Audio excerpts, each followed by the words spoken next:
Her på TV2 News vil vi nu finde ud af, hvad en håndmixer er. Dette er et billede af en håndmixer. Anvendelse. Først sætter du stikket i. Du kan styrke volumen ved at rykke hakket fra 0 til 5, hvor 5 er det højeste hastighed.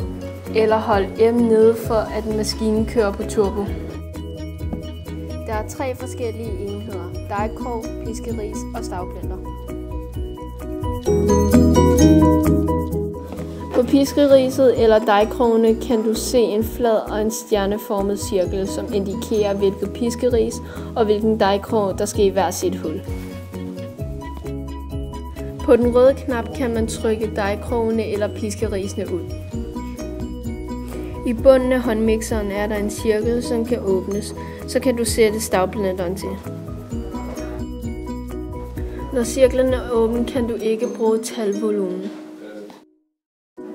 For at frakoble stavblenderen, trykker du på den grå knap.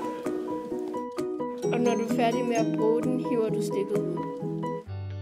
Rengøring. Håndmixeren tørres af med en fugtig klud. Degkrog, piskeris og stavblenderen vaskes i opvaskemaskinen.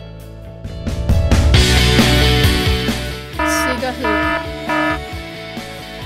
Talvolumen virker ikke, når klappen for bunden er åben, så maskinen ikke uventet går i gang.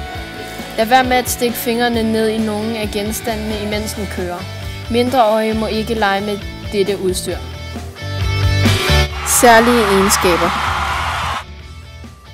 Der kan tilføjes en stavblender,